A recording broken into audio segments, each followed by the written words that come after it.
Okay, that's interesting. Let's change gears. We have a few more minutes, and let's talk about the presidential election. Yes. First, focusing on Louisiana. So what? And so your poll, if I might, your poll indicates that from last month there's been a drop of 8%. Yes. About a 50% difference in terms of the overall drop. Yes. And so you think we'll see a turnaround? Do you think that we'll see more, say, more bleeding by Donald Trump, or what?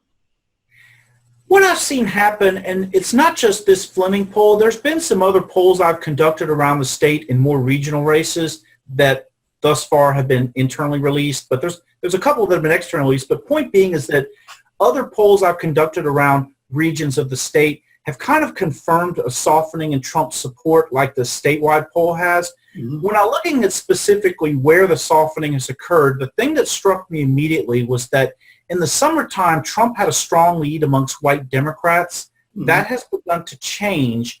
I suspect what's happened is these white Democrats have begun to come home to Hillary Clinton, particularly if they're females. Mm-hmm. The interesting thing, and I will admit to kind of quickly segueing from Louisiana to nationally. Sure, go ahead. So what I've seen happen in the presidential race, Donald Trump has had an absolutely awful last couple of weeks. Now, granted, what's going on the last couple of days with Wikileaks is starting to kind of provide some alternative competition where now it's like, you know, which disaster is going to be the subject du jour? Is it going to be something happening with Wikileaks or some other, you know, harassment claim against Donald Trump? Yeah. What I can tell you has happened nationally. The damage to Donald Trump has not been as substantial as one would think. I calculate last week that Hillary Clinton got a 2 percentage point bump of the polls, which when combined with the small bumps she had after Alicia Machado and the tax returns, she's sitting on a 4 to 5 point average lead nationally. Now, that does mean, however, if you have that kind of lead on a national basis, almost all of the swing states are going to go your way.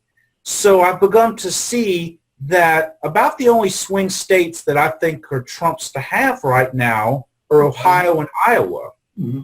And actually, I did a poll that was publicly released on a Las Vegas TV station last Friday night. I polled Nevada, and mm-hmm. Hillary Clinton has a 2-point lead there. Right. But point being is that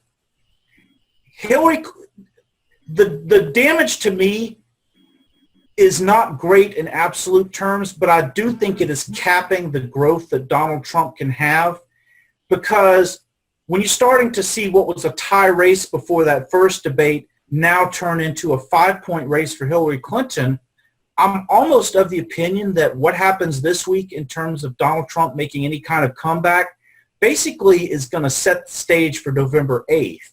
In other words, if he can't come back this week, mm-hmm. I think that it passes the tipping point with regards to his being a viable candidate. Yeah, yeah. There's one more point I do want to make. I'm kind of stretching this all out because there's a lot of stuff to mention. It's also worth noting that as of this morning, we have 2 million people have early voted, mm-hmm. or absentee voted, and that is accelerating this week. So as people are going to the debates, to watch the presidential debate tomorrow night, that's going to play a factor in how they early vote, because that's the candidate's last chance to close the sale with voters. Yeah, on such a mass scale, absolutely. What I found to be kind of interesting, and again, you know, personally, I believe that Donald Trump can win. I obviously, you know, he may have to tape his mouth to do it, because I think he's actually causing his own problems. You know, I believe that while there's been a lot of media that has been against him, a lot of publications who have never come out before, like USA Today, for an example, with Dallas Morning News and so on. I mean, they have come out, and largely because, you know, he just won't shut up, and just, you know, and he's making the wrong argument. At least I believe he is. I mean, for every voter that he may solidify who is his base voter, I think he alienates because, you don't tell people, in my view, you don't tell people that the media and Hillary Clinton and the polls and everybody is and international bankers and all these people are against him and against them.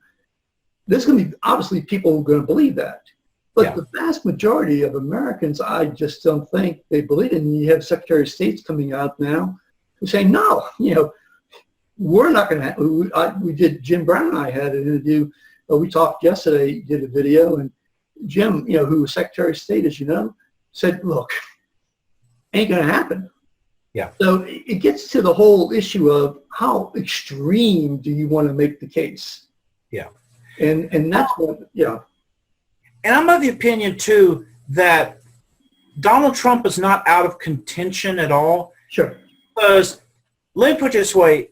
Those allegations that came out last week in a 1, 2, 3 fashion, to me, torpedoed most candidates, and you would have seen a 5 to 10 point decline. For the race to have only been affected 2 points, and that's looking at all polls together, right, suggests to me that there's a very solid base that's going to be for him. His challenge is that you have a group of people in the Republican Party who have never much warmed to him, and he's not making any efforts to get that support, number one. And number two, the undecided vote, unless you're feeling negative about the country, what he's saying is not attractive. Now, there's another thing, too, that's keeping him in the race, in my opinion, despite everything that's come out against him. I've been tracking the poll question of direction of the country, and I've consistently seen very negative opinions people have about the direction of the country, as in the order of about 30% positive and 60 to 70% negative. Right. You have that kind of toxic national attitude, kind of like what we had back in 1979 with the gas shortages in Afghanistan and so on and so forth. That to me creates a huge opening for a challenger, which in 1980 was Ronald Reagan, but in this year it's Donald Trump. But Donald Trump is kind of taking a much more negative and apocalyptic view of the world than Reagan did back then. While that may attract a base to him, I think that it also provides a ceiling of support he can get. Right. So I don't think the number is going to change much, but for electoral viability's sake, he does have to close the gap this week, because one of the most deadly things to happen in a campaign is what I call defeat psychology. Once you have enough bad news about a candidate's chances comes out, people do tend to start leaving your campaign in droves, because no one wants to be perceived as supporting a loser. Right. I saw that happen in the summer of 1996 against Bob Dole, where it got so bad that even the congressional Republicans cut themselves loose and to focus on their own campaigns. That kind of stampede is what Donald Trump does not need to have happen, because there's still some disunity within the Republican Party that, in my opinion, he has really not tried to, reunite. So I think that's kind of a drag on his campaign. Yeah, it's going to be hard. He has to maintain his base, which I don't think he's going to lose. But the difference between the ceiling and the floor, I heard somebody say, was 4 points. Okay, which is not a lot. I mean, no. But for Trump, there's very little growth in terms of the low-hanging fruit that Trump is able to get. There's yet another variable we have to consider. So as if everything going on weren't complex enough, the other thing I've been tracking is partisan voting intensity in early voting. Mm-hmm. So what I'm seeing happening is, a lot of it's a mixed bag, but to use two examples, in Ohio and in Iowa, I'm seeing early voting down relative to where it was at this point in 2012, which suggests to me you don't really have as high of a Democratic intensity. So like in Iowa, it was something like 280,000 had early voted by this point in 2012, and right now it's about 150,000. Okay. That's a big gap, especially when you consider the Democrats run up the score with the early voting in some of these states. Now, So Ohio, as I understand, has about 1 million.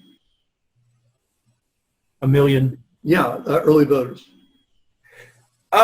Okay, I think that million is referring to people who've requested ballots as opposed to those who have returned ballots or voted in person. Okay. I don't know. Yeah. Okay. And to tell you the truth, I don't really take the ballot request numbers seriously because just because someone has a ballot in their hand, you don't know what they're going to do with it. They may, make a paper airplane out of it. They may fill it out and turn it in the next day.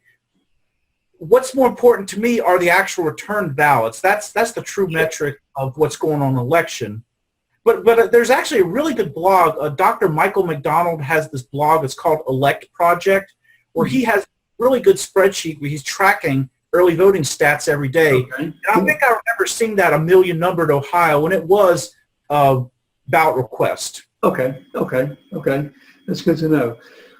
Well, John C. Couvillon, JMC Analytics and Polling, thank you again. I'm sorry we had a little late start, but that's the way Right. we are on Facebook Live.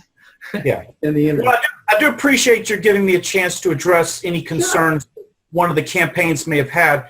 Because like I said, for this kind of thing, it's very easy to, attack the messenger. And I do what I like to do as always, which is try to be as transparent as possible. And to satisfy any concerns people may have had about transparency last time, I did explicitly say on the first line of the poll, who paid for it. So, Right. But Those, those points that I had, I kind of wanted to give you some additional perspective yeah. what I saw. Yeah, look, there's always, every election, as you know better than I do, but every election there's always going to be those who are on the downside. They're going to be complaining, they're going to find reasons why, and so that's just nature of the beast, and especially in a poll that is commissioned by one of the candidates. That's an easy target. But I appreciate you coming and taking the questions, and we'll check in next week. How's that? Absolutely. I look forward to it.